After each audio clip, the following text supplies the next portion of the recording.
7 चीजें ऐसी हैं जो कि उन तमाम लोगों को फेस करनी पड़ेंगी जो कि एफबीआर के रिकॉर्ड में रजिस्टर्ड होने से कतराते हैं और उनके बारे में तमाम इंफॉर्मेशन एफबीआर के पास मौजूद है। एक दिन पहले चेयरमैन एफबीआर ने एक निजी प्रोग्राम में गुफ्तगू करते हुए बहुत ज्यादा सख्त और तल्ख बातें की। वो बातें इतनी ज्यादा खतरनाक थी जिसके बाद सिचुएशन बहुत ज्यादा क्लियर हो गई है कि 14 अक्टूबर के बाद गवर्नमेंट ऑफ पाकिस्तान तमाम लोगों के खिलाफ एक बहुत ज्यादा स्ट्रिक्ट एक्शन लेने जा रही है, उन लोगों के खिलाफ जिनका नाम उस लिस्ट में शामिल है जो मैं आपको आगे चल के बताऊंगा। लेकिन उससे पहले मैं आपको एक चीज क्लियर कर दूं कि नॉन फाइलर्स की कैटेगरी जो है वो खत्म कर दी गई है और उसमें जो है वो अब किसी किस्म का कोई स्टांस नहीं है। और चेयरमैन एफबीआर ने ये तक कहा है कि नॉन फाइलर्स की कोई दुनिया नहीं है, हम किसी को नहीं छोड़ेंगे। अब जब चेयरमैन एफबीआर एक निजी प्रोग्राम में गुफ्तगू करते हुए ये बात करें और उसके बाद ये टिकट जो है वो चलाया भी जाए तो बड़ी हद तक सिचुएशन क्लियर है, बहुत स्ट्रिक्ट एक्शन जो है वो होने जा रहा है। लेकिन एफबीआर के पास सारा डाटा पहुंच रहा है, आपकी एक एक फाइनेंशियल डिटेल जो है वो एफबीआर के पास पहुंच चुकी है। वो किस तरह पहुंच रही है, उसके 2 सिस्टम्स हैं, एक एफबीआर का रडार सिस्टम है और एक एफबीआर का मालूमात सिस्टम है। ये दोनों वीडियोस आप देख सकते हैं, ऊपर लिंक जो है वो आ रहा होगा दोनों वीडियोस का। आप उसमें पहली वीडियो भी देख सकते हैं, बाद वाली वीडियो भी देख सकते हैं ताकि आपको अंदाजा हो जाए कि एफबीआर के पास अब किस हद तक इंफॉर्मेशन आ रही है। लेकिन आज जो 7 पॉइंट्स मैं आपको बताऊंगा वो इतने ज्यादा इंपॉर्टेंट है कि आप सबको पता होने चाहिए, क्योंकि आप जब तक इन चीजों के बारे में नहीं समझेंगे बाद में आप बहुत ज्यादा पछताएंगे। उन 7 पॉइंट्स में से चौथे और 5वें नंबर पे जो पॉइंट है वो बहुत ज्यादा इंपॉर्टेंट है, आप उसको जरूर समझिएगा। और एंड पे वो लिस्ट के बारे में भी मैं आपको बताऊंगा जहां से आपने जाके चेक करना है कि कहीं आपका नाम उस लिस्ट में शामिल तो नहीं है। अपनी वीडियो शुरू करने से पहले मैं आपसे रिक्वेस्ट करूंगा मेरे फेसबुक पेज को लाइक करें, यूट्यूब चैनल को सब्सक्राइब करें ताकि लीगल टॉपिक्स पे इस तरह एडवाइस मैं आपसे शेयर करता रहूं। अब आ जाते हैं अपने असल टॉपिक की तरफ कि ऐसी कौन सी 7 पाबंदियां हैं जो कि उन तमाम लोगों को फेस करनी पड़ेंगी जो एफबीआर के रिकॉर्ड में रजिस्टर्ड नहीं है। उसमें नंबर 1 पे जिस तरह बताया गया था कि नॉन फाइलर्स को बैरून मुल्क सफर करने पे पाबंदी होगी, यानी कि ऐसे तमाम लोग जो कि फाइलर नहीं है लेकिन उनका नाम उस लिस्ट के अंदर शामिल है जो मैं आगे जाके आपको बताऊंगा, तो वो लोग जो है गैर मुल्की सफर जो है वो नहीं कर सकते। लेकिन इसमें ये जरूर कहा जा रहा है कि जो मजहबी मामलात है, मजहबी सफर जो है उसके ऊपर जो है वो जाने की इजाजत होगी। जैसे सऊदी अरेबिया को जाना चाहता है या इराक को जाना चाहता है वो जा सकेगा। इसके अलावा ट्रैवलिंग जो है वो बंद होगी उन लोगों के लिए जिनका नाम उस लिस्ट में शामिल होगा। नंबर 2 पे ये है कि एक नए अकाउंट की कैटेगरी जो है वो इंट्रोड्यूस की जा रही है जिसको सिंपल अकाउंट का नाम दिया गया है और वो तमाम बैंक जो है वो सिंपल अकाउंट्स ओपन करेंगे, यानी कि कोई करंट अकाउंट नहीं होगा, कोई सेविंग अकाउंट नहीं होगा, कोई फिक्स डिपॉजिट अकाउंट नहीं होगा। उन तमाम लोगों के लिए जिनका नाम उस लिस्ट में शामिल होगा या जो लोग नॉन फाइलर्स हैं, बेसिकली जो एफबीआर में रजिस्टर्ड नहीं है, वो तमाम लोग नॉन फाइलर्स ही कहलाएंगे। उनके लिए सिर्फ और सिर्फ सिंपल अकाउंट जो है वो ओपन किया जाएगा, उनका बैंक से सिंपल अकाउंट ओपन करेगा। इसके अलावा उनको किसी किस्म का मेजर अकाउंट जो है वो जिसमें बैंक बेनिफिट्स भी देता है, जिसमें प्रॉफिट्स भी देता है या उसमें इन्वेस्टमेंट्स भी की जाती है, वो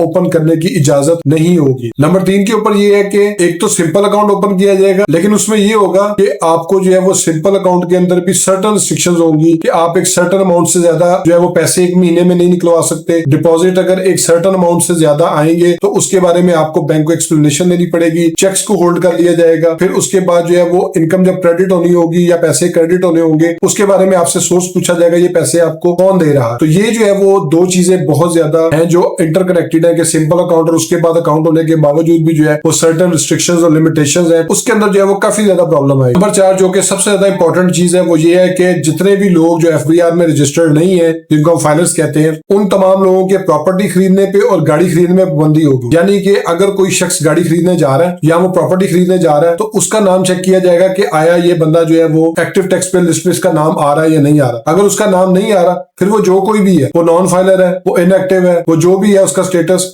उसको जो है वो गाड़ी खरीदने की भी इजाजत नहीं होगी, प्रॉपर्टी उसके नाम पे ट्रांसफर नहीं हो सकेगी और गाड़ी का बायोमेट्रिक भी जो है वो उसको अलाउ नहीं करेगा उसके नाम पे गाड़ी ट्रांसफर की जा सके। तो ये बहुत ज्यादा एक टचिंग पॉइंट है जिसकी वजह से जो है वो काफी ज्यादा लोग इफेक्ट होने जा रहे हैं। नंबर 5 पे ये है कि इन्वेस्टमेंट के सारे सोर्सेज भी उसके लिए बंद कर दिए जाएंगे, स्पेशली स्टॉक एक्सचेंज के अंदर उसको इन्वेस्ट करने की इजाजत नहीं होगी। वो शेयर नहीं खरीद सकता, वो ट्रेडिंग नहीं कर सकता, वो किसी भी हवाले से जो है वो अपना इन्वेस्टमेंट के पॉइंट ऑफ व्यू से जो ट्रेडिंग है उसको वो कंडक्ट नहीं कर सकता। और अगर वो ऐसा करने की कोशिश भी करेगा तो चूंकि उसका स्टेटस जो है वो एक्टिव नहीं है, उसको जो है वो अलाउ नहीं किया जाएगा, उसको परचेजिंग अलाउ नहीं की जाएगी, सेलिंग तो होगी नहीं जब तक परचेजिंग नहीं होगी और ना ही उसमें किसी किस्म के कोई प्रॉफिट जनरेशन की कोई बात है। तो इसलिए ये भी बहुत इंपॉर्टेंट बात है कि इन्वेस्टमेंट भी रोक दी जाएगी और वो किसी हवाले से जो है वो आगे प्रोसीड नहीं कर सके। नंबर 6 पे ये है कि जो विदहोल्डिंग टैक्स की रिक्वायरमेंट्स है, जिस तरह पैसे निकालने के ऊपर टैक्स है, गाड़ी ट्रांसफर करने के ऊपर टैक्स है, फिर उसके अलावा जितने भी with holding taxes, mobile card load करने के ऊपर जो टैक्स है,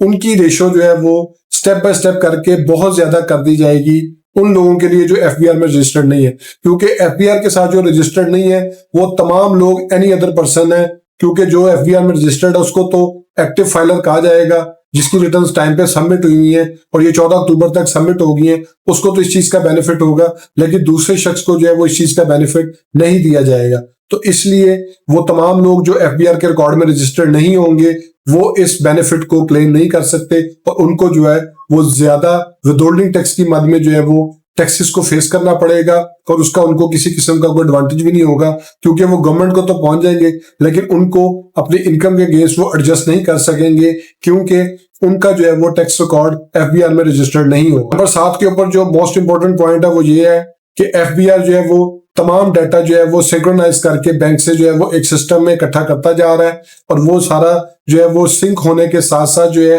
वो एफबीआर के रिकॉर्ड में जो है वो शो होता जा रहा है। हर बंदे की प्रोफाइल बन रही है, हर बंदे के फाइनेंशियल मामला को जो है वो एक जगह पे इकट्ठा किया जा रहा है और उसके बाद जो है वो बैंक्स जो है वो उन तमाम लोगों का डाटा जो है वो शेयर करेंगे जिनके सिंपल अकाउंट जो है वो ओपन करेंगे। अब सिंपल अकाउंट्स के बारे में चेयरमैन एफबीआर ने ही निजी प्रोग्राम में गुफ्तगू करते हुए बताया था। तो इस वजह से जितने भी लोग अगर समझते हैं कि वो सिंपल अकाउंट ओपन करने के बाद उसमें जो है वो एक सर्टेन लिमिट से ऊपर डिपॉजिट करवाएंगे या विड्रॉ करेंगे तो उसको जो है वो इजाजत नहीं होगी और उसका तमाम डाटा जो है वो थोड़े स्केल पे ही सही वो एफबीआर के साथ शेयर किया जाएगा और एडिशनल रिक्वायरमेंट्स जो है वो उनको फेस करनी पड़ेंगी जो कि एक सर्टेन अमाउंट से ज्यादा जो है वो ट्रांजैक्शन करना चाहते हैं और उनको जो है वो सिंपल अकाउंट भी जो है वो ओपन नहीं करवाना चाहते। तो उसमें जो है वो उनकी जो रिक्वायरमेंट्स है वेरिफिकेशन को लेके, उनके बिजनेस को वेरीफाई करने के लिए, उनकी सैलरी को वेरीफाई करने के लिए ये तमाम रिक्वायरमेंट्स जो है वो एडिशनल होंगी और उसमें जो है वो तमाम चीजों से जो है वो उनको गुजरना भी पड़ेगा और फेस करना पड़ेगा। अब मैं आपको बता देता हूँ उस लिस्ट के बारे में कि वो लिस्ट क्या है। अप्रैल 2024 में एक लिस्ट जारी की गई थी जिसको एफबीआर ने जनरल ऑर्डर के जरिए जो है वो जारी किया था। उस लिस्ट का लिंक जो है वो आप नीचे वीडियो में क्लिक करके देख सकते हैं। उस लिस्ट के अंदर जो है वो इब्तदाई तौर पे तकरीबन 5 लाख लोगों का नाम जो है वो शामिल था, लेकिन उस लिस्ट को मुसलसल अपडेट किया जा रहा है। अभी सेकंड लिस्ट जो है वो 14 अक्टूबर के बाद जारी कर दी जाएगी। आप उस लिस्ट को ओपन करें, अपने आईडी कार्ड नंबर को सर्च करें कि कहीं आपका आईडी कार्ड नंबर जो है वो उस लिस्ट में शामिल तो नहीं है, क्योंकि अगर आपका नाम उस लिस्ट में शामिल है, आपका आईडी कार्ड नंबर उस लिस्ट में शामिल है, तो आपको तमाम रिक्वायरमेंट्स फेस करनी पड़ेंगी, तमाम सैंक्शंस को फेस करना पड़ेगा। इनके बारे में चेयरमैन एफबीआर ने बताया है कि 14 अक्टूबर के बाद वो तमाम लोगों को वो पाबंदियां जो है फेस करनी पड़ेंगी। तो अगर आप उन पाबंदियों से बचना चाहते हैं जो मैंने भी आपको बताई है, तो आपको चाहिए तो फौरी तौर पे अपना एनटीएन बनाएं और अपने आप को एक्टिव टैक्स पे लिस्ट में शामिल करें अपना नाम। होप्स आपको ये वीडियो पसंद आई होगी। मेरे फेसबुक पेज को लाइक करें, यूट्यूब चैनल को सब्सक्राइब करें